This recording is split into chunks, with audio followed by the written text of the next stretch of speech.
What's going on, guys? Welcome to the NorCal Sports Report on IE Sports Radio, your direct feed for all that is sports. And today we have another banger of an episode.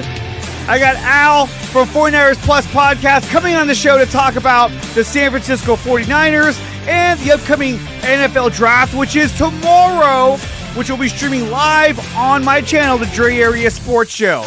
Will the Niners get a big asset at number 11, or are they going to trade back and try to get more draft picks to retool their team? The Golden State Warriors are in the playoffs, and they're up 1-0 against the Houston Rockets. How will Game 2 shake out? We'll talk about that later in the show. The San Francisco Giants still winning games at 15-9. They lost last night, but playing good nonetheless. We got Oakland A, San Jose Sharks, Earthquakes, some more scores to go over. Banger of a show. Let's do this.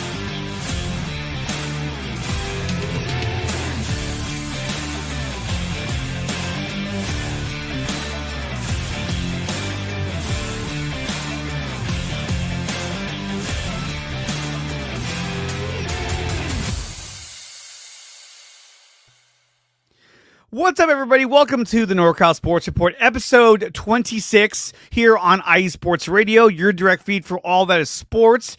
I'm going to have Al from 49ers Plus Podcast on the show today, talking about, of course, the San Francisco 49ers. The draft is tomorrow, so we're going to be breaking down the players that they may be looking for and who we think they're going to be drafting in round 1 and going into day 2 and day 3 and so on and so forth. Going to be a big day tomorrow. I'm doing a stream on my channel on the Dre Area Sports Show on YouTube. We'll be doing a live stream. I got Aaron from 49ers First Takes. I got Johnny Dell of Johnny Dell's Football Academy joining me on that stream. And we're going to be covering day 1 of the NFL Draft. It's going to be really cool. But today, like I said, we're talking Niners. We're going to be talking Warriors. We're going to be talking the Giants and a whole lot more. But before we do all of that, make sure that you follow IE Sports Radio on X, Instagram, Facebook, TikTok, and YouTube, all of which at IE Sports Radio. Go to IESportsRadio.com to get a full catalog of all the shows we have to offer here on IE Sports Radio. Definitely worth it. A lot of content covering your favorite sports from around the country. Go to IESportsRadio.com/shop to check out the merchandise we have to offer for IE Sports Radio. And it's a great way to support the channel and the network. So definitely check that out. And of course, you can find IE Sports Radio wherever you find your podcast. May it be Apple Podcasts, Spotify, YouTube Music. Wherever you find your podcast, you will find IE Sports Radio. And you'll find this show, which is the NorCal Sports Report. Definitely check that out. This show is also brought to you by Planet Jerky Premium Brisket Beef Jerky. It's a jerky that's on a whole other planet. I'm loving Planet Jerky. You can place an order for Planet Jerky's jerky over at planetjerky.net or follow them on Instagram at Planet Jerky. Some good stuff, guys. Definitely check that out. We're also brought to you by Vital Apparel. IE Sports Radio is proudly partnered with Vital Apparel, a brand that not only fits great, but also promotes and donates to mental health research. Use promo code IESR, all in caps, to get 15% off their comfortable and inspiring gym wear and help Vital Apparel on their journey to promote mental health awareness. It's a real thing, guys, and they're doing an amazing job, so definitely check out Vital Apparel and use promo code IESR to save 15%. We're also brought to you by Seal the Deal Wax Seal from Cecilia B. You can follow her on Instagram at SealTheDeal_wax seal or place an order for the seals over at IESportsRadio.com/SealTheDeal wax seal. These work great for parties, weddings, birthdays. They give you that nice looking stamp, that wax seal stamp. Badass stuff. Definitely check it out. IESportsRadio.com/SealTheDeal wax seals. And there was another one. Maybe we don't have that anymore. There was a raw nutrition one, but I don't see it on here. Maybe we dropped them. I don't know. I'll have to come back to that one. But guys, like I said, we have a great show set up for you guys today. I can't wait to get started. And if you want to follow me, you can follow me at NorCal Sports IE. That is the IE Sports Radio Twitter account for this show. And you can follow me on my personal account at Dre Area Sports. You can follow me at Dre Area Sports on X, Instagram, and of course on YouTube. So make sure to like, share, and subscribe to my channel, and like, share, and subscribe to IE Sports Radio, because we're streaming every single day here on IE Sports Radio. Like I said, bringing you content from all over the country from multiple different sports. So definitely check out IE Sports Radio over on YouTube. Like, share, and subscribe. Guys, when we come back, Al from 49ers Plus Podcast will be joining us to talk about the San Francisco 49ers and the upcoming NFL Draft. You're listening to NorCal Sports Report, episode 26 on IE Sports Radio, your direct feed for all that is sports.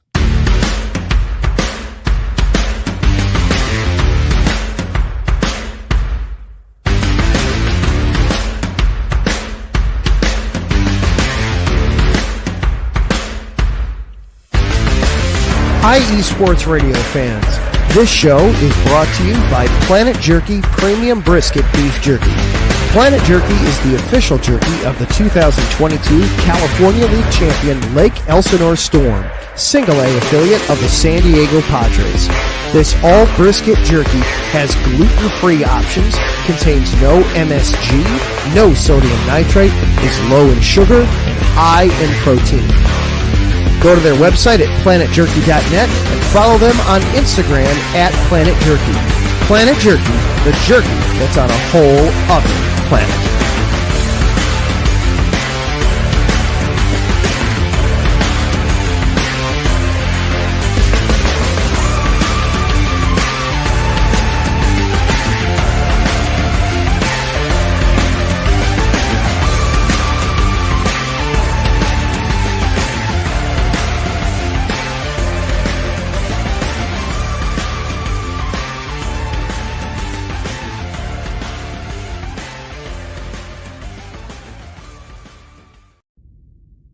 Rise and shine.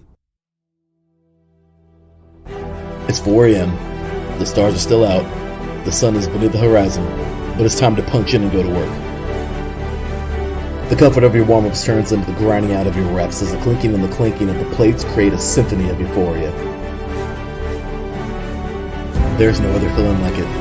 Earn it, burn it, and take what's yours. IE Sports Radio has proudly partnered with Vital Apparel, a brand that not only fits great, but also promotes and donates to mental health research. Use our code IESR to get 15% off their comfortable and inspiring gym wear and help them on their amazing journey to support mental health. Go hard, take part in your iron therapy, and be strong. Because when your mental health is as strong as you are, there's no telling how far you'll go.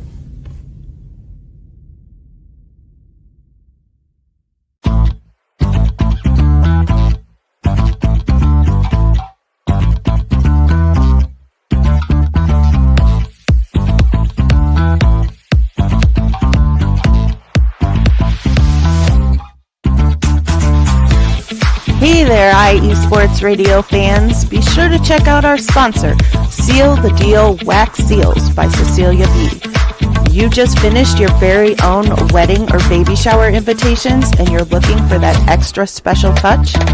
Maybe you just wrote a letter to a relative or a friend and you want to add to their smile when they receive it.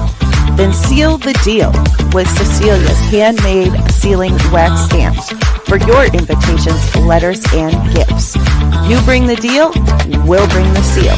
You can find them on Instagram at sealthedeal_wax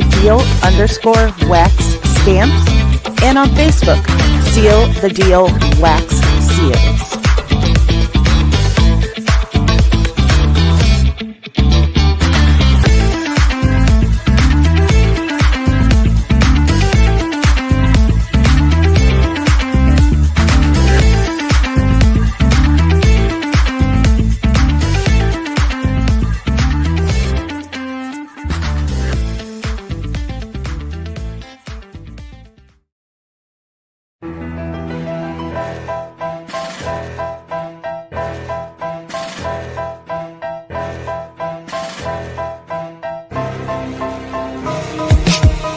For the last 10 years, IE Sports Radio has been bringing you amazing content ranging from interviewing legendary athletes, coaches, and other authorized media personnel to building tailor-made shows dedicated to all major sports cities around the country. Make sure to follow us at IE Sports Radio on X, Instagram, Facebook, TikTok, and YouTube to keep up with the latest in sports and with all of our shows. Also, make sure to check out our daily updated website at iesportsradio.com. At iesportsradio.com, you can see our daily show schedule and check out all of our show pages with personal bios to learn a little bit more about each of our awesome hosts. In addition to our show pages, you can catch the IE Sports Radio blog, Hall of Fame, Fans of the Month page, and our merchandise shop, including t-shirts, tank tops, caps, long sleeves, hoodies, and more. For now over a decade here at IE Sports Radio, we've continued to be by the fans, for the fans, and we thank you all for your support and for making IE Sports Radio your direct feed for all that is sports.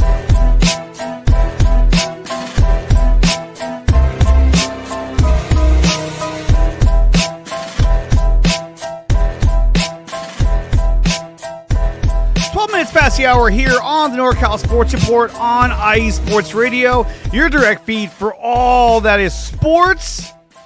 And it's time to talk a little San Francisco 49ers with Al of 49ers Plus podcast. Al, what's going on, man? Not much. Thanks so much for having me on, man. I know we've been trying to connect for a while, and so glad today worked out. I mean, it's draft eve. Can't believe we're on the precipice of the draft. It feels like it went quickly, but at the same time, not really. When you think about how long the season's been over and no playoffs, right? But time keeps moving on, man. Time doesn't slow down. It doesn't, man. And it's weird to know that the draft is tomorrow. I've been doing mock drafts on this channel like pretty much every week, sometimes twice a week, and every draft it changes on who I'm picking, who I'm selecting, but usually in the first round it stays kind of the same, but it depends on kind of what we're looking for. So we're going to talk draft as well. Now, we know that yesterday was the first day of the fucking show up to work and represent your Niners day. I think it was OTAs, whatever you want to fucking call it. The players were showing up at the facility. And John Lynch did talk about a lot of different things.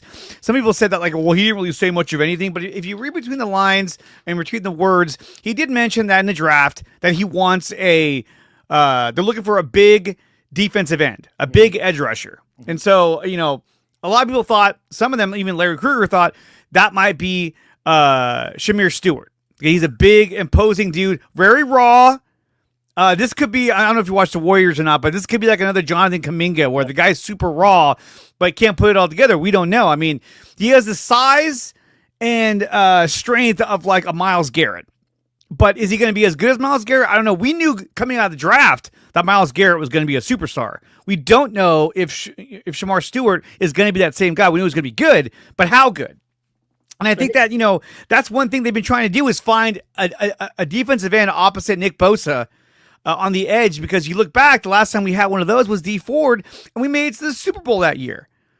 So when he says things like that, Al, where do you think the Niners are going to go with that number 11 pick if they stand pat and make a selection there?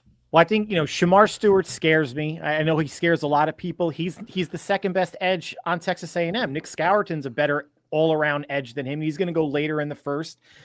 What do people say? Potential gets coaches fired, and Shamar Stewart is all potential. But in terms of the restructuring of the defense and the defensive line, I talked about this on my show a couple days ago, and maybe even the week before. When you look at who they released, at least on the D-line, right? And we'll talk about Leonard Floyd. He was the better, more productive, more durable defensive end over Yetur Gross-Matos, and he was the one that got let go, and they kept Gross-Matos. And it's now in alignment with the body type that they want. They want, as Lynch said, they want someone that can set the edge, that could move inside in their quote-unquote NASCAR packages, and that could get some pressure on the quarterback. So if it winds up being Stewart, I think there's going to be a collective toe curling and puckering of ass cheeks, nationwide from 49er fans. But it can mean it could be Michael Williams from Georgia. He's raw too. He's 265. He sets the edge well. Not a great 6'5" too. He's a huge guy. And it doesn't have to be Myles Garrett's size, but I don't think they want to go a lot smaller than Nick Bosa size. They already got Sam O, who's small. Does that mean in the 4th or 5th round or sometime later they can't draft a smaller pure speed edge rusher? No, of course they could. But I think they're going to want to go with beef, right? And I've been doing mock drafts too. It's all about adding beef, D tackle, D end, O tackle, some combination in the first 3 rounds.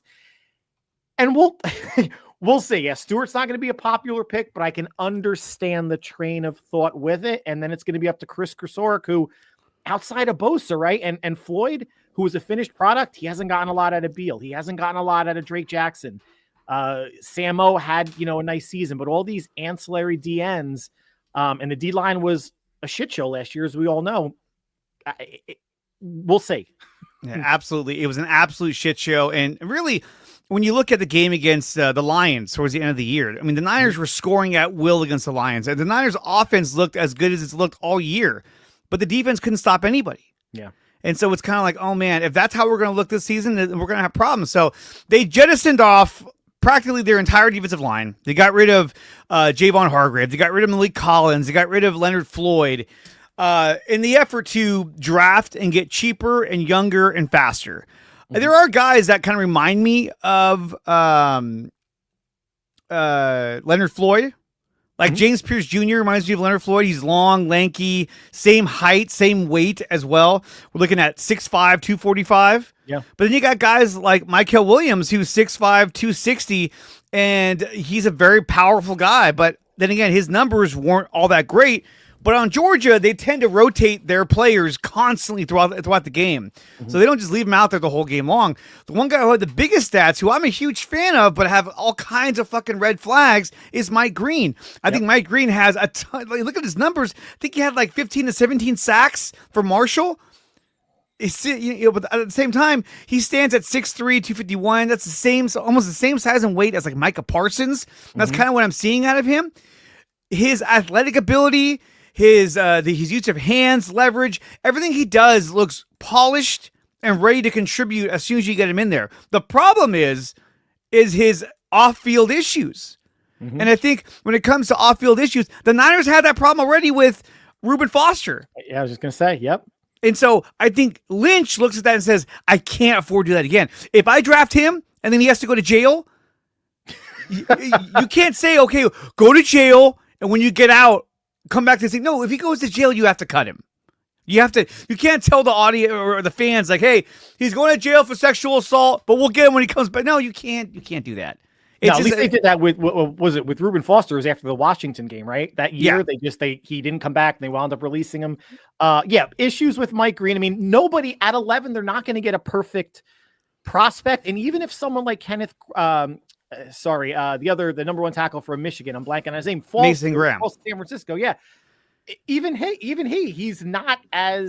active with his hands. He can play nose, but he's not a huge player, right? He's still under 300 pounds. There's no perfect prospect at 11. I don't think they're going to trade up into the top 7 or top 6, as there are reports. It's lying season, right?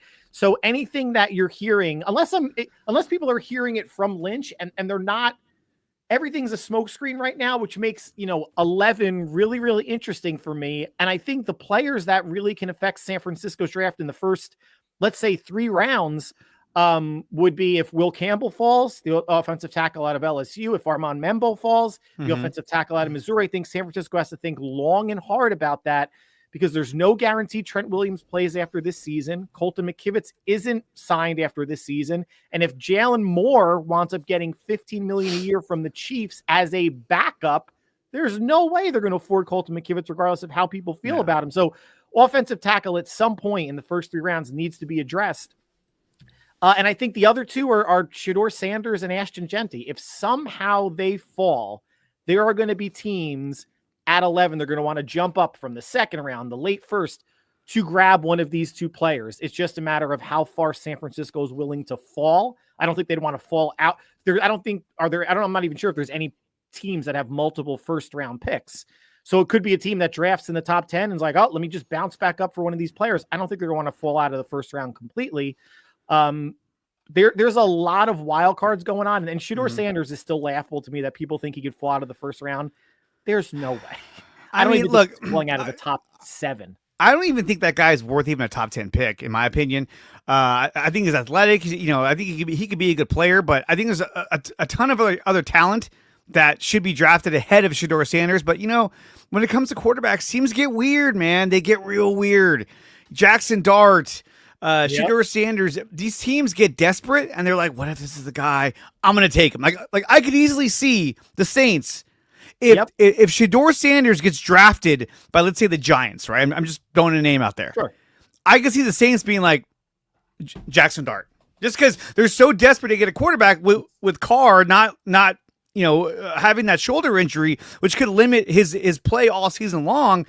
They saw what the Falcons did with Michael Penix Jr. Yep. And so they're like, hey, what if that's us? And what if we get this guy and he pans out? So I could see them getting weird and drafting, a quarterback. But let me ask you this. So there was a lot of talk about, okay, well, if Brock Purdy doesn't get signed, there's no way he's going to show up to OTAs or any kind of offseason program. He's not. But then we found out that he did. He showed up, and he's there at the facility right now, which I love. And, John Lynch talked about that and said, yeah, he's a professional. This is the way Brock is. He just shows, he does his job, and he wants to be here for the team.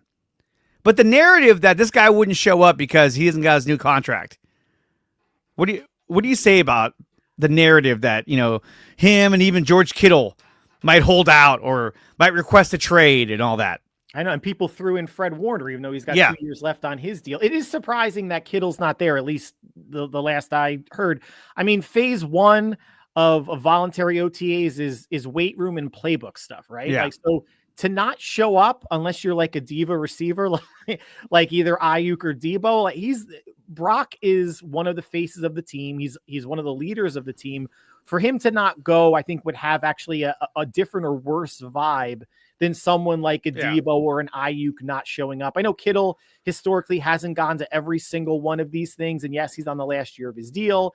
And yes, the Niners are not that they're dragging Kittle's extension out because they still have 4.5 months until the season starts. But after Trey McBride gets a huge extension, now the price tag for Kittle's going up. And San Francisco used to be a team that was getting all this stuff done early, a year early. And now they're not. And they're literally paying the price for it.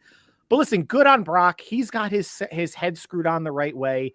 The deal is going to get done. The deal is going to be in the 50s, whether it's mid to low annually. The guaranteed money might be 150, 175 million. He's obviously not going to touch the 250 that Josh Allen got. And all's going to be well in Niner land, except for, a select group of fans that are Brock haters that are going to say he's not worth it, and media members that are going to say he's not worth it. But when you look at any metric since Brock has come into the league in 2022, he's a top 7 or 8 quarterback in the league, and he should be paid as such. And, it's funny because, a lot of guys out there will say, don't pay him over $45 million, don't pay him, up to this, up to that. But at the end of the day, it's like, dude, it's not my money. I don't care what the fuck they pay them, as long as there's being competitive. And here's the thing, too, is that with the draft being tomorrow, I think the idea is let's get rid of all these other guys that we're paying a bunch of money for that didn't really come through the way we wanted them to. I thought Leonard Floyd did have a good year. I'll give him that. He did. And they say, hey, look, we're going to draft these guys. They're going to be cheaper. They're going to be younger. They're probably going to be faster. And we're going to be able to pay Brock and the guys we want to pay while all these guys are still developing on their rookie contracts for the next, 4 to 5 years. So that's their plan. It's kind of the reversal of what they did when they drafted Brock. Yep. They were paying all these guys, and then they're like, okay, now we got a cheap-ass quarterback. Let's go. And now they're like, okay, now we got to pay the quarterback, so let's make everyone else, the majority of everybody else, a lot cheaper. And that's what they're trying to do. And this is the draft to do it because it's so deep with defensive tackles and edge rushers, and I would say even linebackers, running backs. This is a very, very deep draft compared to last season. Now, on top of that, we also learned that Christian McCaffrey has no restrictions coming into the season. So he's a full go, and he will be 100%, apparently, for the upcoming season. This excites me because without him, we saw the difference that it made. I thought J.P. Mason played really well, but obviously he's not here anymore, and we need to have McCaffrey. But, of course, they need to either draft. I think to be honest, I think they're going to sign one of the undrafted free agents like they did with J.P. Mason, and they're going to be able to find guys to be running backs. There's one thing the Shanahans do is they find running backs off the street like it's nobody's business. What do you think about McCaffrey having no restrictions this coming season? Well, I hope he went to Germany, went back there to get the all clear, because that was the secret sauce, the elixir, the super soldiers that fix the bilateral Achilles tendonitis. Super exciting. I thought last year was such a Shanahan thing to do. The first game that McCaffrey comes back, they just, he got 90% of the carries. Like, there was no easing him into it. Shanahan comes out and says he doesn't platoon backs, and he's been very true to that. Once McCaffrey went down, it was Mason all the time. When Mason went down, it was Garendo all the time. McCaffrey comes back, the same sort of thing. I wouldn't mind seeing I know it's hard to take McCaffrey off the field because he's so good in everything he does between pass protection, running the ball. Obviously, as a receiver, he's a mismatch nightmare. But this is why it doesn't make sense for me, the way Shanahan utilizes the running back position, especially having someone like McCaffrey. It doesn't make sense to me to draft a running back absolutely any earlier than the 5th. They have no 6th-round picks. Yeah. They have 3/7. In the mock drafts I've been doing, I've been waiting until the 7th round or an undrafted rookie free agent. And it's so wild, the hit rate on the late round picks, whether it's either Elijah Mitchell or Matt Breida, Mason, Wilson, versus when they drafted a Trey Sermon or a Ty Davis Price. Joe Johnson. They don't fit the profile. Like Shanahan wanted a dual threat running back, and neither one of those two ever were in college. So it made me question, what are you exactly looking for here? But if they were to draft somebody, and a lot of the mock drafts I've been doing, I'm not even drafting a receiver because I just don't feel like, I know Demarcus Robinson might be, missing the first 3 games, and Ayuk might be on the pop list, but it feels like, especially early, say the first 3 rounds early, but something in the 4th or 5th or 7th, I don't know how much of an impact it's going to make. Is this player going to crack the lineup? Just like a running back, if they were to draft anybody, pick the round, hopefully late, it's running back 3. They're not going to supplant Guerrero. They're going to have to play special teams. And if it's a running back that's going to need to play special teams, you don't spend a 2nd, 3rd, or 4th round pick on them. You don't. You just don't.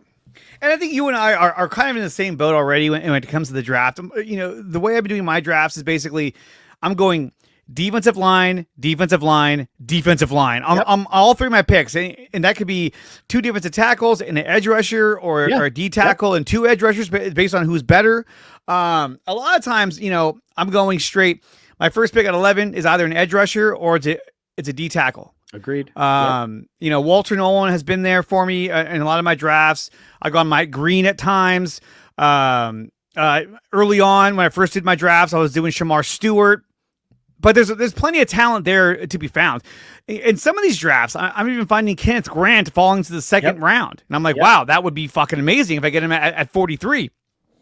Because imagine if you got, let's say you drafted, let's say you draft Walter Nolan, right? And then in the 2nd round, you get Kenneth Grant. Now your interior defensive line has been upgraded immensely. Yep.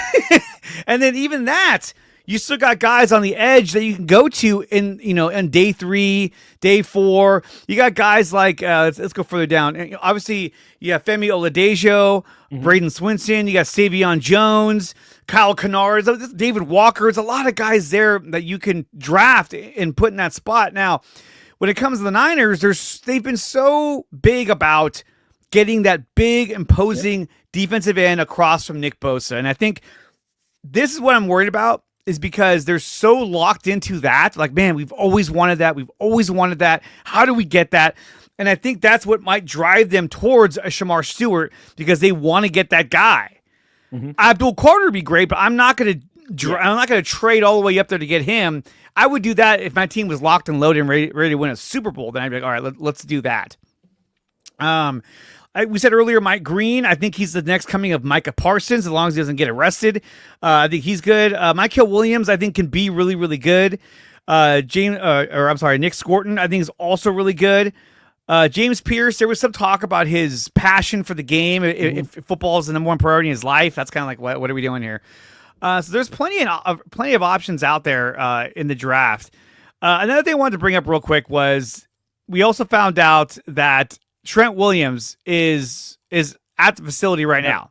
And this is much earlier than we saw him last season. Last season, he was on the couch waiting for a contract, and he didn't show up until like the last week of training camp. It was like, oh my God.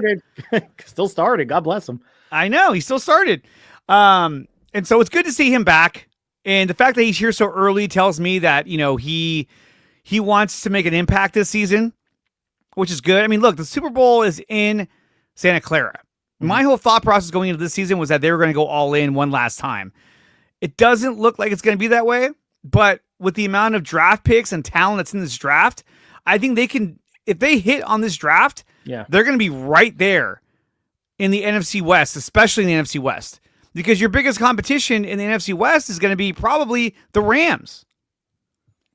So, there's a reason why the Niners are favored at the majority of sports books to win the West. And I know the haters are going to say, well, they got to do that to balance the books out. I mean, there's a reason why the Niners over-under win total is 10.5, second only behind the Eagles, which is 11.5. People want to focus so much on the players that they lost. They keep ignoring the players that they still have. And if they can hit on, let's say, half the draft class to be I don't say impact contributors, but immediate contributors year one, like what they got out of a Mustafa and Guarendo and some of the other players. Ricky Pearsall obviously had a good last, say, 3 weeks of the season. Then I think they'll be in pretty decent shape. Seattle was a 10-win team. They're going to take a step back. Arizona, even if they take a step up, what are they going to be, like a 500 team?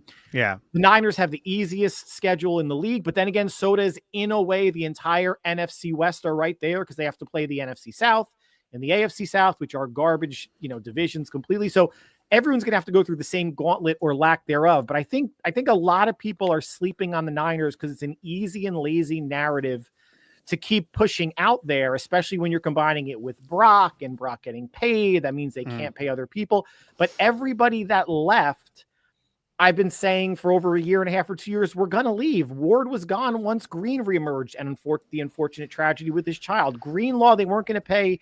The Niners weren't going to pay any position heavy money to two different players. I think that's just a bad allocation of resources.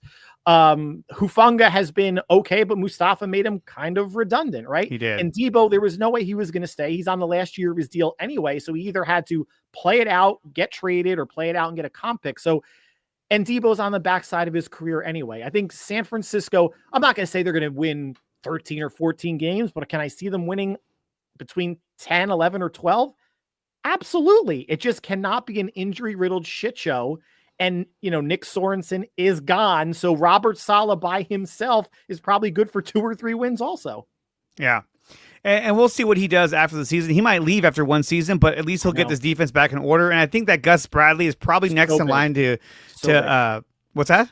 No, that signing was sneaky big. Oh, yeah. Just to have another Big experienced brain in the room and not go between Brandon Staley 1 year as a DC, Sorensen, no years. It's like, what's the brain power there? Like 365 days of being a DC? Like, what are we talking about? Yeah, that was weird. The whole Nick Sorensen deal it didn't make much sense at all. Okay, so I know we got about 10 minutes left in this segment because I know you got to go. Let me pull this up real quick. We're going to do a quick little mock draft right now. And we'll do the first. This is a 7-rounder, but we'll just do a few rounds and see how far we get. So when I start this draft, it's going to be on fast mode. So there they go. That's how fast it goes in real life. Look at this. Cleveland's giving us like their entire NFL draft to get somebody at 11, whoever it's going to be. And then I wouldn't do that one. Lions. Yeah, that's because Shador's there. Like, because Shador is there. They're giving up. They're in like all these picks to get Shador. If they did that in real life, oh my God, everyone would flip out. Like, oh, the Cleveland Browns are a train wreck. Because really, it's like you could probably drop back to 34. I'm not that I'd want to, and still get somebody significant on the defensive line. Right.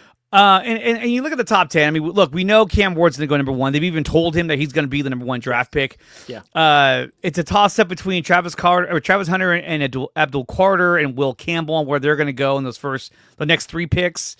Tyler Warren, I don't know if he'll go to Jacksonville, but there's a chance. In all my mock drafts, Mason Graham, the farthest he's ever gotten was the Bears. And it's only happened a couple times. And the Bears always take him. He doesn't get past them because why wouldn't they take him? No, a lot of people were saying, "Oh, Kelvin Banks. The Niners are going to draft Kelvin Banks." I don't think they will. I don't think that's the answer. They have a history of drafting a tackle in the first round with Mike McGlinchey. Now he didn't get a second contract, so that obviously didn't work out the way that they planned. But drafting a tackle or D end in the first round this year, at least they have starter potential. I guess you could say if someone like Campbell or Memble falls, they can bump McKivitz out of right tackle and maybe McKivitz slides over to left guard. But a first round tackle will be a pick more for the future, whereas a D end or D tackle is a pick for 2025 in the future, which I think just makes more sense. And there's decent depth at offensive tackle too, that they can wait until the 3rd, and they have 2 picks in the 3rd to find somebody that could be a swing tackle this year, potentially start next year for McKivitz. So let's see here. Where do we go with this pick? So now that we're at pick 11, the board is yours, Al. Where do you go with this pick at pick 11?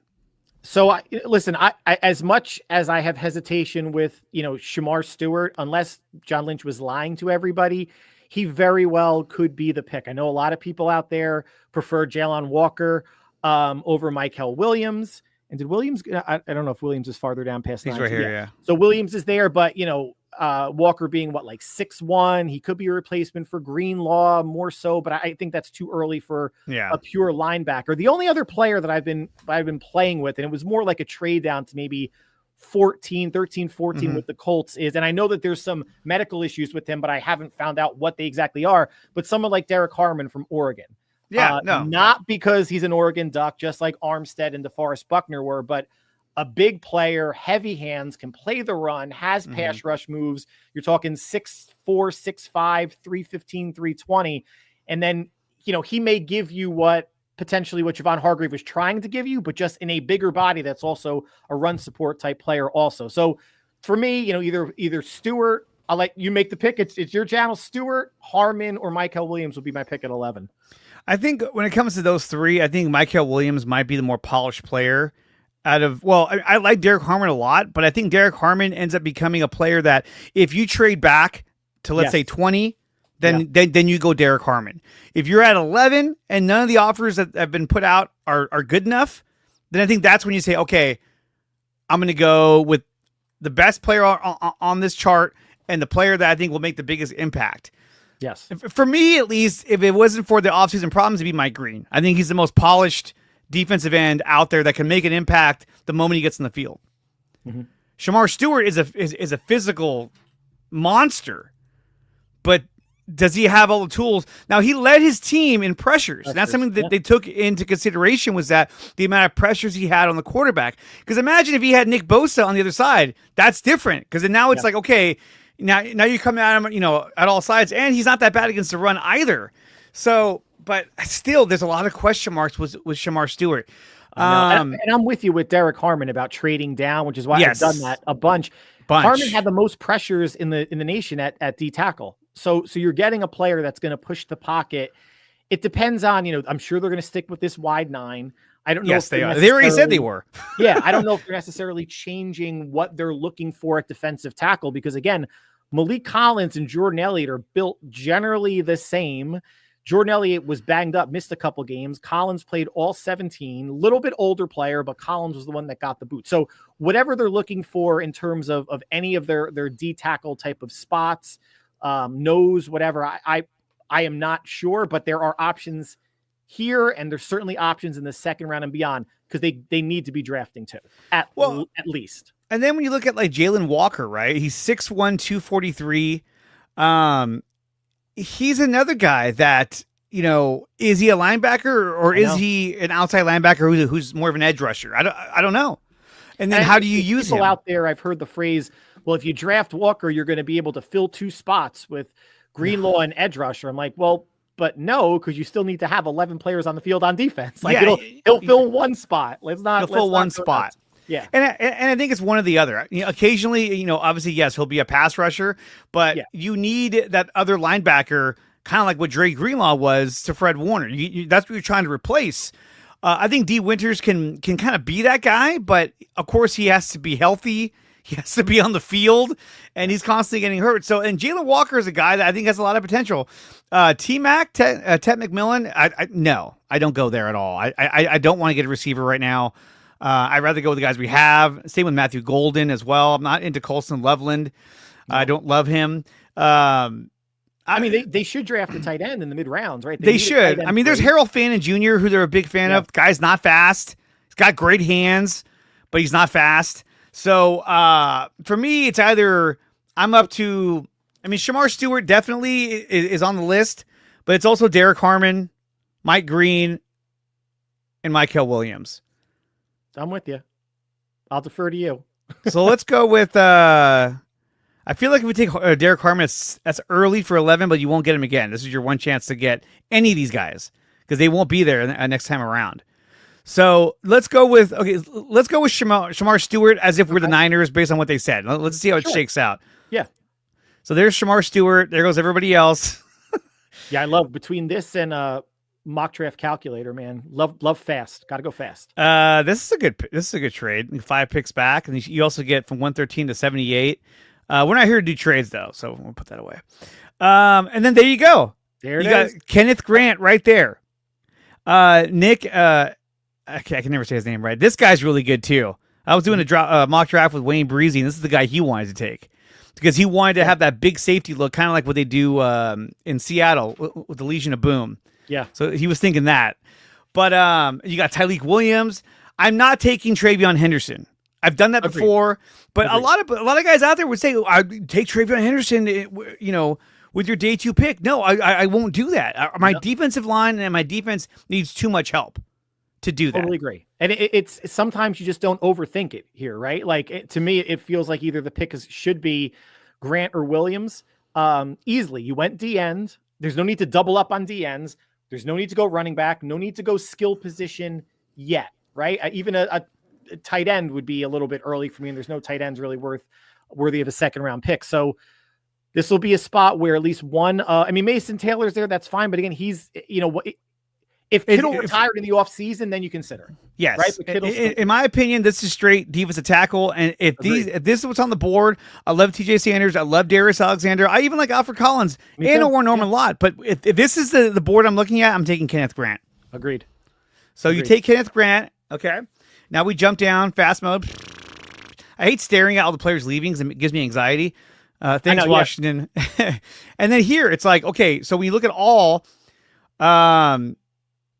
Jordan Birch, Barrett Carter, Emory Jones. But for me, still, look, you can go corner, you can go receiver. I don't like Tez Johnson; he's too small. Savion Williams, but he's got bad hands. Yep. And nobody in here by your 3rd pick in the draft, most of the good receivers are gone.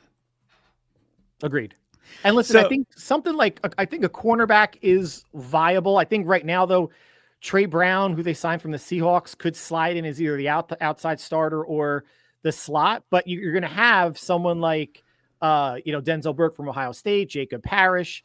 You may have one of the corners from Virginia Tech being available, Dorian Strong as well. And that's someone that could maybe potentially make an instant impact for them in terms of being a starter. But they can wait. It doesn't have to be this pick. It could be maybe the 2nd, 3rd round pick or one of their 4ths. Defensive tackle is still we're getting to the point where offensive tackle has to be in play, because I don't think they can really fall into the 4th round and get somebody where they feel like it could be a viable swinger starter in your future. You'd have to hope that at 100, a guy like Jamari Caldwell is still there, or JJ Puges, or some of these guys. For me, CJ Westglass is even gone. Is he there? Oh yeah, he's still there. CJ West is right there. I mean, for me, I would probably take Norman Lott. And just by doing that, now I'm solidifying and I've rebuilt my defensive line. Now I got Nick Bosa, Kenneth Grant, Norman Lott, whoever I take, and Shamar Stewart. Now my defensive line is set. My backups are already set. You got Sam O. You have Beal Jr., who's done nothing. You got Jordan Elliott, who's still there, and you got Evan Anderson. So you still have backups.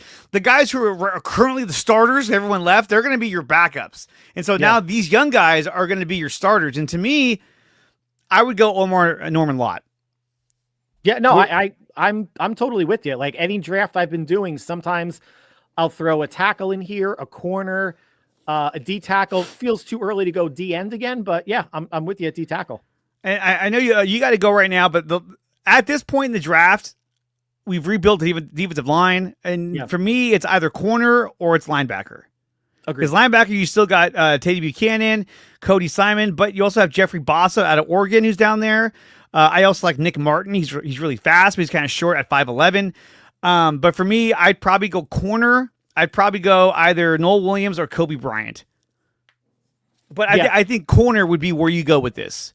Now you solidify your defensive line, or your other selection would be like a Charles Grant, Emory Jones, Jackson Slater. Like this is where I would debate on linebacker, corner, or offensive line. Yeah, and it's going to come down to what the board is going to say for them. I mean, I think they have multiple options internally at left guard between Barch, Shaquille, and Burford, and I know they're probably going to give Burford a look at swing tackle as well. The swing tackle right now on the roster, the pure tackle, is Austin Pleasance. I don't know how excited that gets anybody other than his long, flowing blonde hair. That doesn't get anybody too excited. So at some point now we're in like 3rd round pick 2 between 100 and 138. An offensive tackle has to go off the board. I think a cornerback has to go off the board. I don't think it will be too early, even in the next 3 or 4 picks, to go D end again. Say the next 3 picks to get out of the 4th round with another D end. And you're really addressing the main issue with the team. And the O-line has performed, I think, better than people really have expected. A lot of people hate on Drake Brendel. A lot of people hate on Colton McKivitz.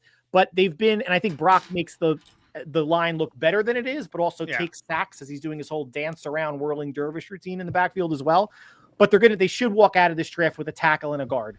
If for no other reason, go ahead. Sorry. Well, I would say, I think they walk out of this draft, at least with their first 3 picks, something kind of like this. I agree. Yeah. I think D tackle, edge. Agreed. Because they're always been big about defense and their defensive line. And I think this is how you shore up the run game in terms of defense.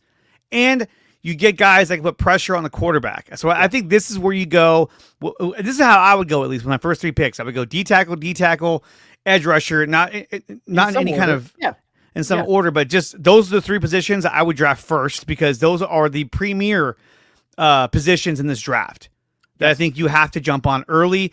And then everybody else is at that point, with here, I would probably go cornerback, and then next I would either go corner or I'd go offensive line. Probably go corner, then an offensive lineman, then a linebacker. But I know you got to go. First 5 or 6 picks in some permutation of order, I'm completely aligned with you.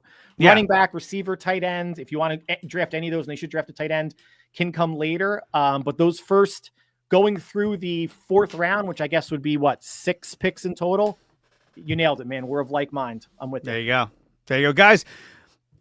Al, thank you for coming on here. I really appreciate it. Where can everyone find you and all your content? So between Twitter, Instagram, Facebook, YouTube, so 49ers Plus Podcast, 49er Plus Pod for sure on Twitter or X. Andre, really enjoyed this, man. It was a long time coming, lived up to the hype.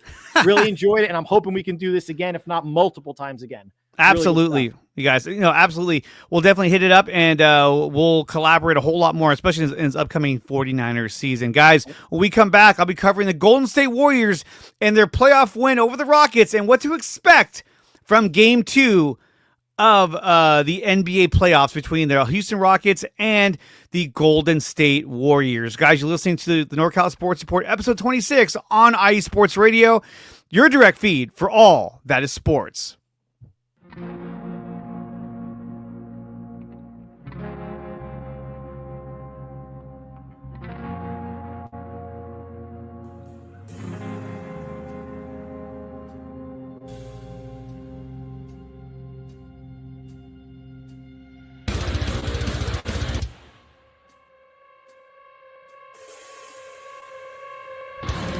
Hello, IE Sports Radio family and other sports families. My name is Alden Kay, and I want to welcome you to the AZ Sports Zone on the IE Sports Radio, your direct feed for all that is sports.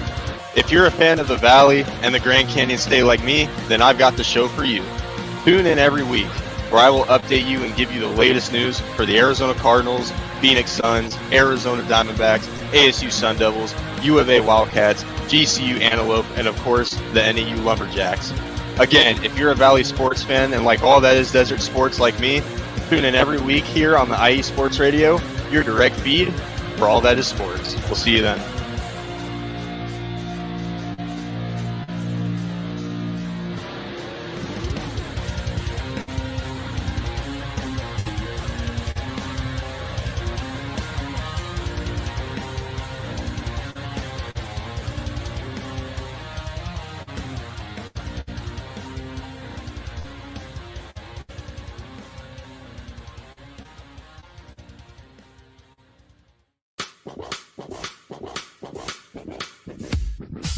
Hello, sports fans. It's me, your boy Larry B, and I want to walk you through the world of sports. No, not just the mainstream major TV deal type sports, although those are important too. But let me be your guide through your journey of all sports, from college to the pros, the minors, and everything in between. Each week, we are talking sports galore with true diehards just like you from a hardcore fan's perspective that's sure to quench your thirst around leagues you may know all too well and some you may even discover here. That's right, sports fans. If you love sports of all kinds, enjoy hearing amazing sports stories, and respect all sports because you know how difficult any of them can be to play or compete in, then this is your show. Join me, your boy Larry B, on the defining moment each week here on IE Sports Radio, your direct feed for all that is sports, and let the sports come to you.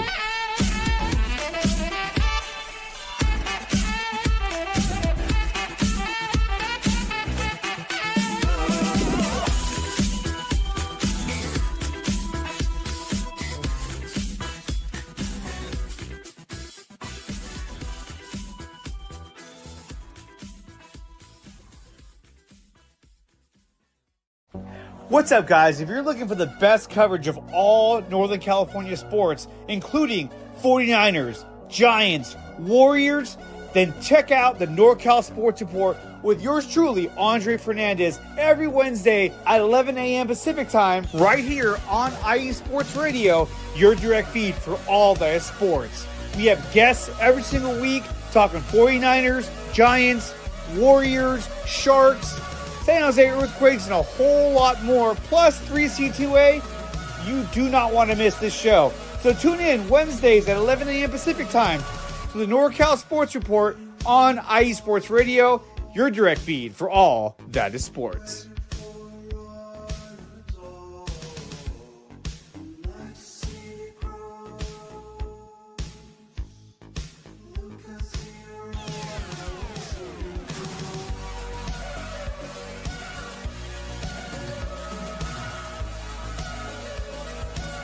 What's up, you guys? We're just joined by Al of 49ers Plus Podcast talking San Francisco 49ers and their upcoming draft, which starts tomorrow. I'll be live doing that coverage over on my channel, Jury Area Sports.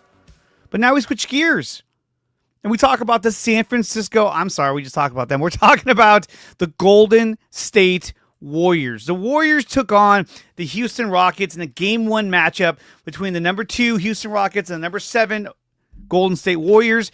The Warriors balled out and they won this game by a final score of 95-85.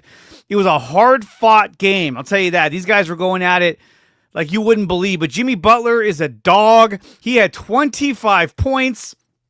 Not only that, but he had 7 rebounds, 3 offensive rebounds. He also had 6 assists and 5 steals.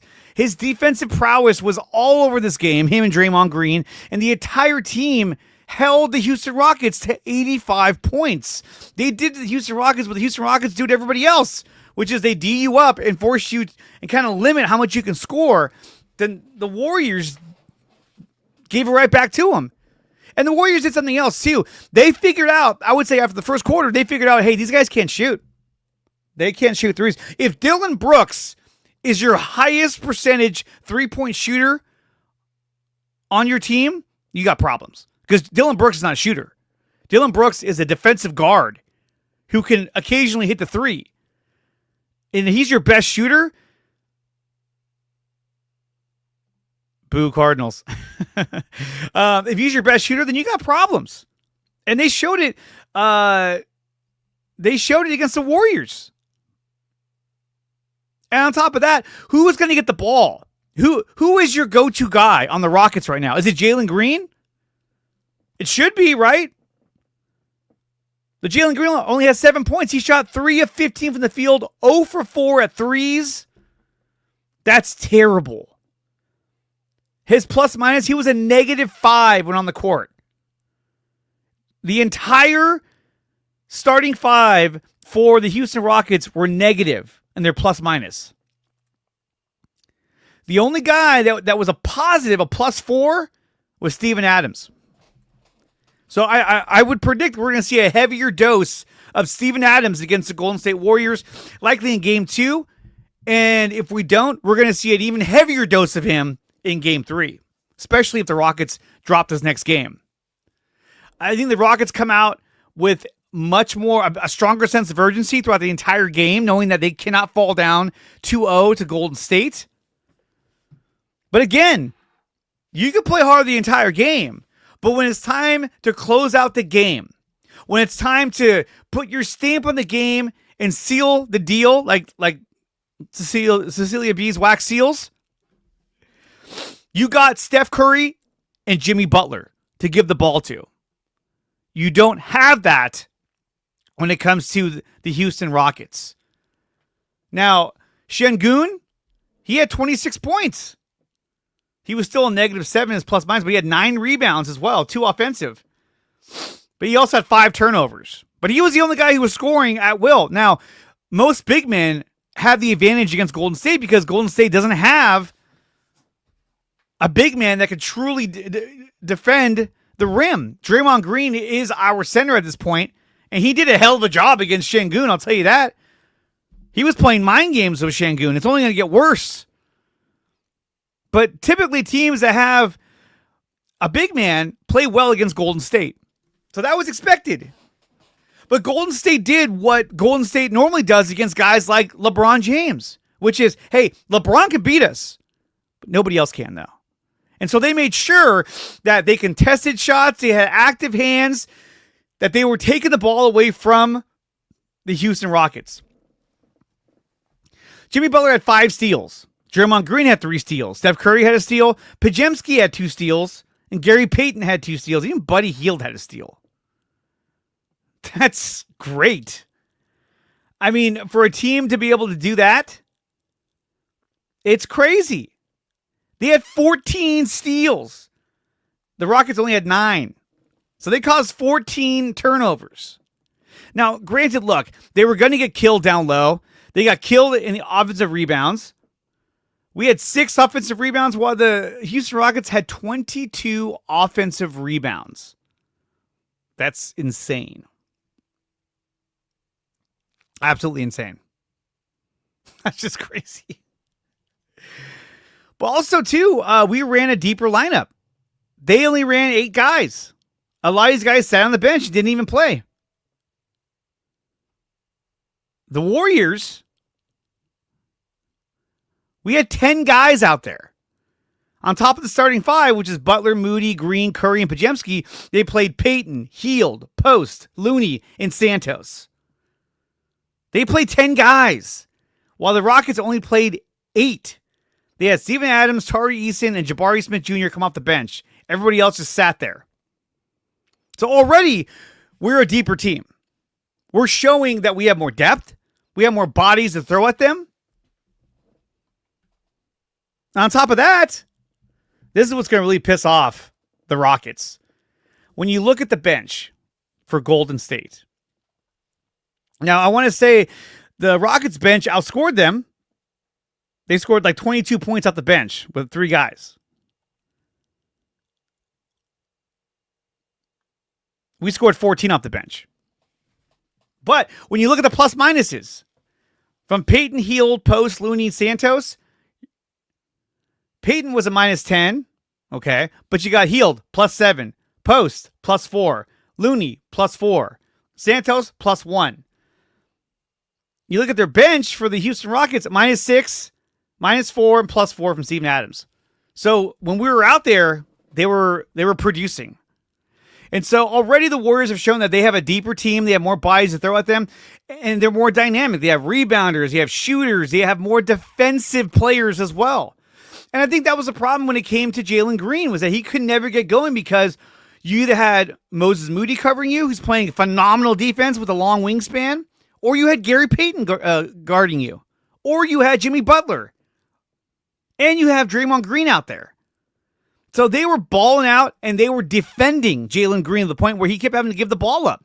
There were drives where he drove in and could not come up with anything because of their active hands and the defense they were playing on Jalen Green. The guy that's supposed to be your number 2 or if not number 1 scorer only had 7 points. Shot 3 of 15.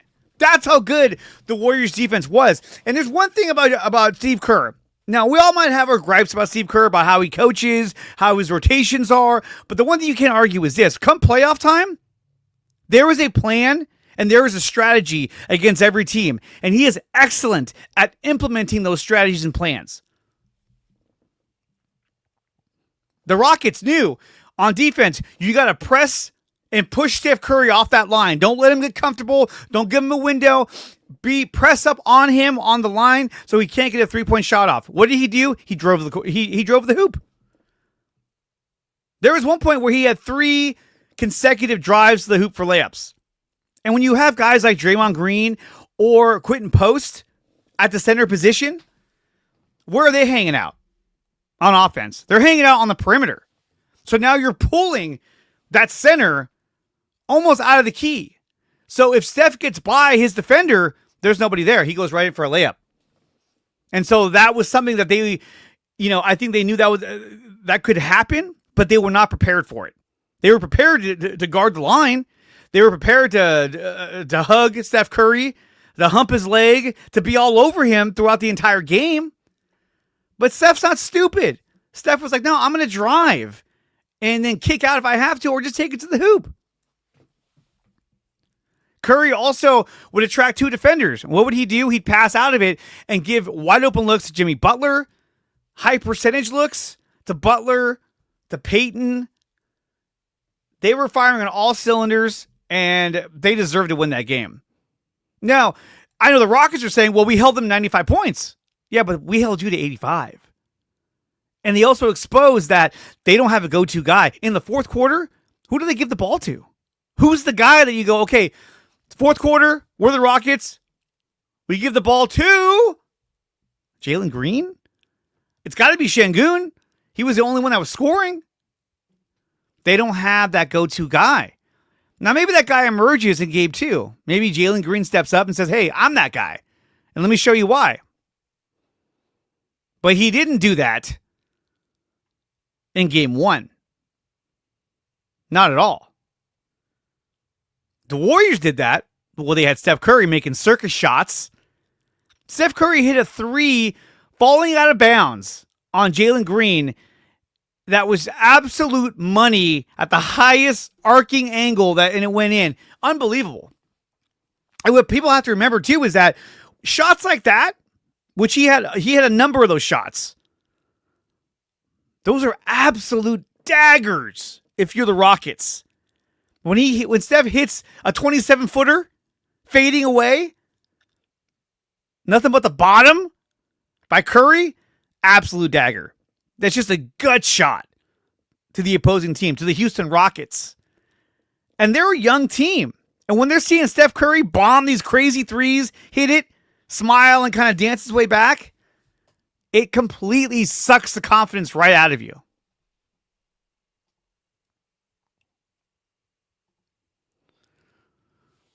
It completely sucks the life out of you. And so that becomes an issue if you're the Golden State or if you're the Houston Rockets. So if you look at the Warriors, Steph Curry, 31 points. He shot 12 of 19 from the field, 5 of 9 from threes. He was also 2 of 2 from the free throw line.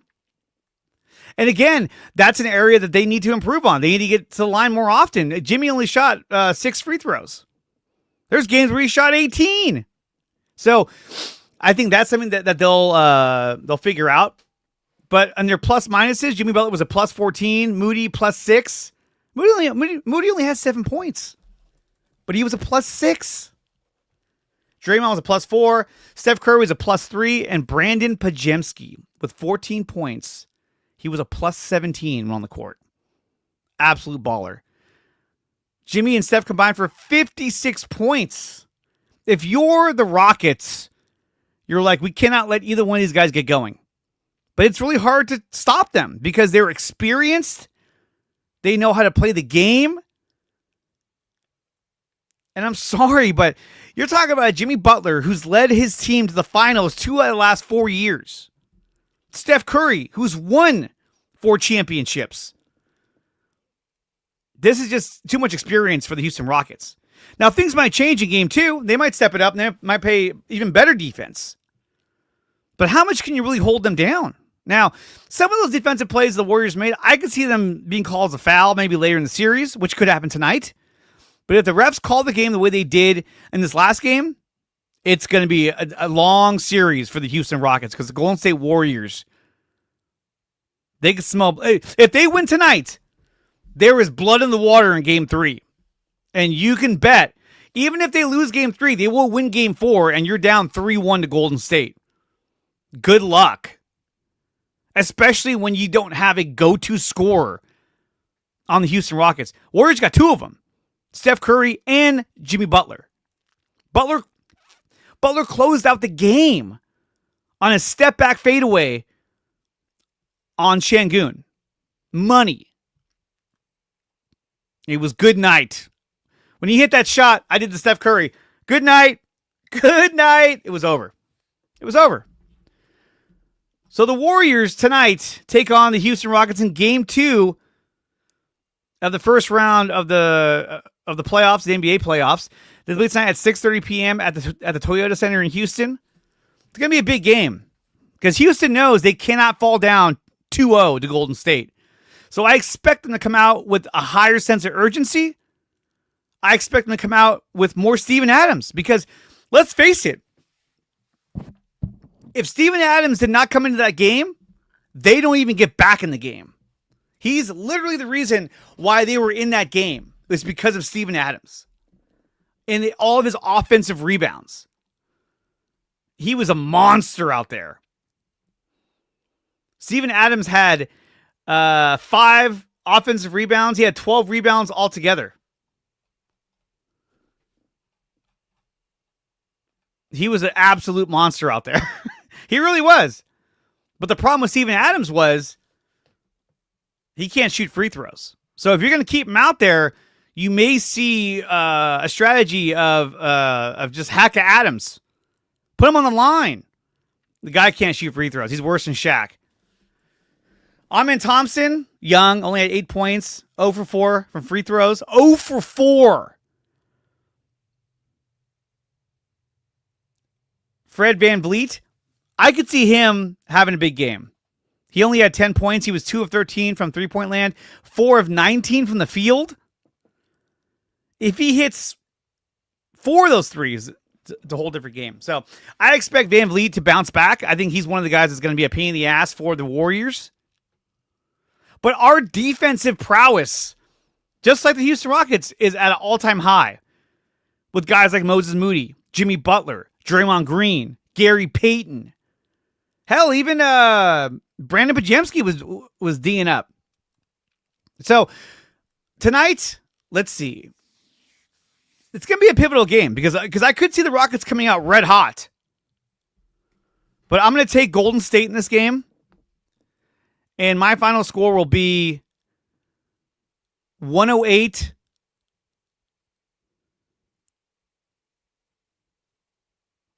to 98. That's going to be my score. I think the Warriors get it done in similar fashion because they're literally playing the Houston Rockets style of basketball. The difference is that they beat them at their own game. And they've shown that they can beat you a different way every single time. Because you got guys like Jimmy Butler, Draymond Green, and the greatness that is Steph Curry. So tonight, I see the Warriors going up 2-0, heading back to Golden State, San Francisco, where they have a shot to go up 3-0 on the Rockets. Although it wouldn't surprise me if the Rockets pull it together and get this win. And if they do get this win, I think the Warriors take the next 2 over in San Francisco, and they go up. Regardless, they're going to go up 3-1 on the Rockets by the end of Game 4. That's my prediction for the series. And then from there, I think they probably end up winning the series 4-2. But that could all change depending on how they play tonight at the Toyota Center in Houston for Game 2 tonight at 6:30 p.m. Eastern Time. I believe the game is on TNT. So it's going to be exciting as hell tonight to see what Golden State does against the Houston Rockets. Going to be good. Guys, when we come back, we're going to be talking San Francisco Giants. We'll be covering the Oakland A's and other Bay Area scores. You're listening to NorCal Sports Report, episode 26, here on IE Sports Radio, your direct feed for all that is sports. Sports fans, do you like teams that are tough, cities that are tougher, and fan bases that are passionate about their teams? How about teams that are historic and stadiums that are iconic? Then you belong in Chicago, and you need to check out Chi-Town Weekly. Join me, Adam Kernan, every week as we keep up with all things Chicago sports. Bears, Bulls, Blackhawks, Cubs, White Sox. We'll cover them all, plus more. The Windy City is always buzzing. and we'll keep you up on all the big games and major stories. So tune in to Chi-Town Weekly every week right here on IE Sports Radio, your direct feed for all that is sports.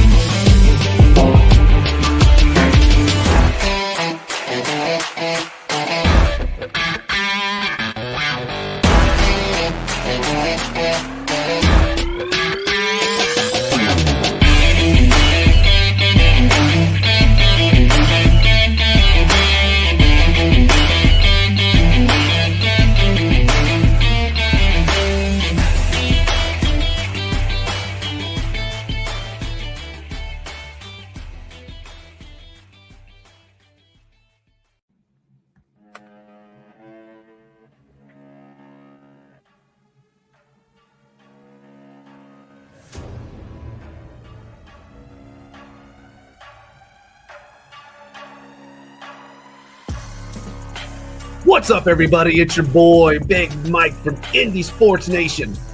Come hang out with me each and every Friday, 5 p.m. to 6 p.m. Eastern Time, where we talk things Indiana sports. We talk Colts, Pacers, Fever, Indy Ignite, and we dive into the college scene as well. Boilermakers, Hoosiers, Irish, Bulldogs, and every school in between. But we don't stop there. We'll sprinkle in some NHRA and cover the IndyCar series. From the turf to the hardwood to the track, we got you covered. Come hang out with your boy, Big Mike, each and every Friday, 5 p.m. to 6 p.m. Eastern Time. Indie Sports Nation, right here on IE Sports Radio, your direct feed for all that is sports.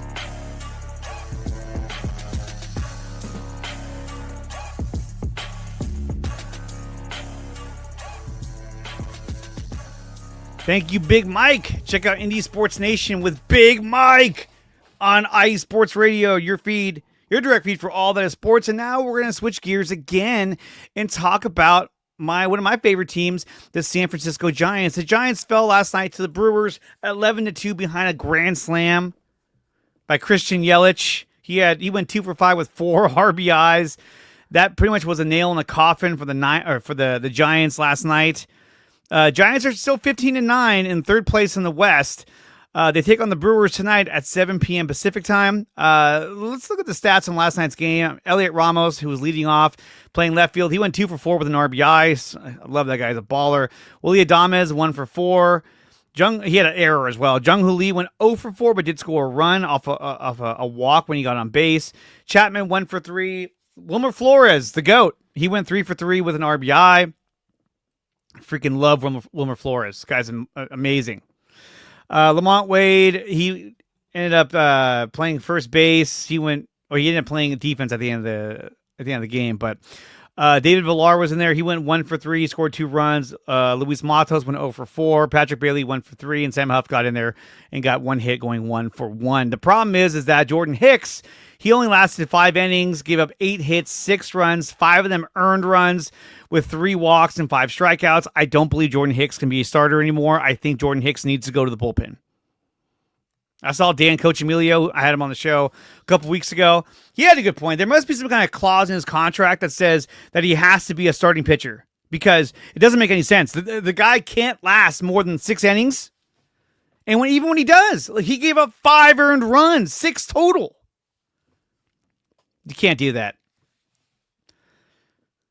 Jose Quintana, he pitched 6 innings, gave up 1 earned run, 2 walks, 3 strikeouts from Milwaukee. Solid. I just don't think Jordan Hicks has the longevity to be a starter. We know that in the bullpen, he's really good. Imagine having Doval, Rogers, Hicks as your 6, 7, 8. Even just in the 7th and 8th inning, having those guys with Ryan Walker as your closer, that's dominant stuff right there. So I think Jordan Hicks eventually is going to end up in the pen. I think it's only a matter of time. I think Carson Wisenhunt and some of these other prospects they have in AAA are going to start to make their way up. I think Hayden Birdsong can easily be in the starting lineup right now as a starting rotational piece, because Jordan Hicks he doesn't have it. he might turn it around, but I don't think he will. I think we're going to get more starts like this. I know his last start, I think he went 7 innings, but he still gave up like 6 runs. So, yeah, you went deeper in the game, but you still gave up a ton of runs. So, Jordan Hicks, to me, is not the answer as one of your starters. He's not. I know he's your 4th starter, but still. You got Logan Webb, Robbie Ray, who's kind of, he's still kind of erratic at times. Landon Roop is starting to put it together, but Jordan Hicks got to go. He's just not. If you want to hang around in this NL West, you can't have guys like Jordan Hicks going out there every 5 days and giving up, 6 to 8 runs, 5 runs a game. You can't have that. The guy's, let's see. Let me grab this guy real quick. I mean, he's sporting a 6.59 ERA. That's the 1-3 record. That's pretty terrible. I know it's early, but no, I would not do that. And you got Verlander as well. If you're going to have anyone struggle, Verlander, that's enough. But you can't have Hicks out there struggling as well. I just don't see it. I really don't. I mean, Christian Koss, who's a positional player, second baseman, he came in and pitched the last inning just to get them through it, which is always a bad sign. So the Giants take on the Brew Crew tonight at 7 p.m. Pacific time in San Francisco, wrapping up a 3-game series with Milwaukee. But the biggest glaring holes for me is that the Giants need to trust their younger pitchers, their younger arms as their starters, and they got to find a leadoff hitter. I love Elliot Ramos, but he's not a leadoff hitter. He's not. He's a power bat. The guy should be hitting 5th or 6th in the lineup. I thought he should be hitting 3rd. Willie Adames, he's not a number 2 hitter. He's not. He strikes out way too much. He swings the first pitch way too much. Last year, he batted 5th for Milwaukee and had an awesome season. Right now, he's batting 196, 1 home run, 11 RBIs, 12 runs. It's not good. 196. Last year, he batted 251 for the season. He also had 32 home runs and 112 RBIs. He's not on pace to match that whatsoever. He also had 21 stolen bases. He's only got 1 this year. That's in 24 games. It's just not good. It's just not good. He's not a number 2 hitter. He's not. But the problem is the Giants, they have no choice. Lamont Wade played himself out of the lineup, so you can't put him at number 2 or number 1 anymore. Who else do you put at your 1 and 2? I mean, I wouldn't even mind seeing Elliot Ramos as your number 2 hitter. I just can't see him as your leadoff. Even Yastrzemski, he's not a leadoff hitter. So they got to figure that out. Jung-Hoo Lee was supposed to be your leadoff, but now he's your 3 hitter, which I think is kind of weird, but I can't argue with his numbers. The guy's batting .315, 3 home runs, 15 RBIs, 20 runs. He's producing. So they got to figure out leadoff position and their starting pitching, because right now those are their biggest concerns. And I think Hayden Birdsong at this point needs to be given a shot at a starter. He's got a 1-0 record with a 1.38 ERA on 13 strikeouts and 6 walks in 72 innings pitched. That's pretty good. That's pretty good. So the Giants, check them out tonight at 7 against Milwaukee in a 3-game series. Now we jump over to the Oakland A's. The A's have lost 2 in a row, and they lost last night to the Rangers 8-5. We'll take a deeper dive into the numbers for the Oakland A's. I shouldn't say the Oakland A's. They're just the Athletics. And they're 10-13 on the year. Last night, let's see. Miguel Andujar went 3 for 5. Lawrence Butler went 1 for 4. Brent Rooker went 2 for 4 with an RBI. Osvaldo Berto went 5 and a third, giving up 8 earned runs and 4 home runs total. That's not getting it done. He falls to 2-2. Patrick Corbin, former Arizona Diamondback. He pitched 5 innings, gave 2 earned runs, struck out 4 on his way to getting his second win. He's 2-0. And then Luke Jackson got to save his 7th save of this season. Former Giant Luke Jackson, which is kind of crazy. He was just all right with us, though. He wasn't all that. The A's fall 8-5, and they fall to 10-13 on the season. Texas moves on, and they are 4-9 on the season. So a lot of work for the Oakland Athletics. Sharks, season's over. That's all we got to say about that. And the San Jose Earthquakes, they've lost 2 in a row. They lost to these Sporting Kansas City 5-3. And like I said, they've lost 2 in a row. And currently they sit 10th in the West at 9-2 with 10 points. So they're in the 10th spot. They got some work cut out for them. It's early in the season, though. So they still have time to kind of put it together. They currently sit at 3-5-1 on the season. Definitely some good stuff there. So the Earthquakes trying to get it back together. The A's, I don't think they know what's going on as they're playing in Raleigh Field in Sacramento, which is a minor league ballpark, which makes zero sense. The Giants are having a good year. I'm enjoying watching their baseball. And, of course, the Warriors play the Rockets tonight, Game 2 of the playoffs, Western Conference playoffs. Can't wait to watch that. And tomorrow is the big day where the Niners take stage for the 2025 NFL Draft. Guys, that's going to do it for the show. I want to thank Al of 49ers Plus Podcast, who came out and delivered a banger talking about the Niners and their upcoming draft tomorrow. We'll be streaming that live on the Dre Area Sports Show. Definitely check that out. I'll have Johnny Dell Football Academy on the stream, along with Aaron from 49ers First Takes. I want to thank Larry B for putting on IE Sports Radio, Taryn Rodriguez for tweeting like a madman during the show. The Niners need to cash in on this draft. It will depict their entire season next year. The Warriors got to get it done tonight against the Houston Rockets. And the Giants just need to keep plugging away and winning games to stay in the race in the National League West. Guys, make sure you like, share, and subscribe to IE Sports Radio. If you're watching on X, make sure you like and follow this account, maybe Dre Area Sports or IE Sports Radio. And make sure you like, share, and subscribe to the Dre Area Sports Show on YouTube. Stanford Beach Volleyball won their first match against MPSF tournament and will play USC in the next round. Thank you, Taryn, for that volleyball update. Guys, we'll be live again tomorrow on Dre Area Sports. Dre Area Sports covering the draft. And next week, right here on IE Sports Radio for the NorCal Sports Report, episode 27.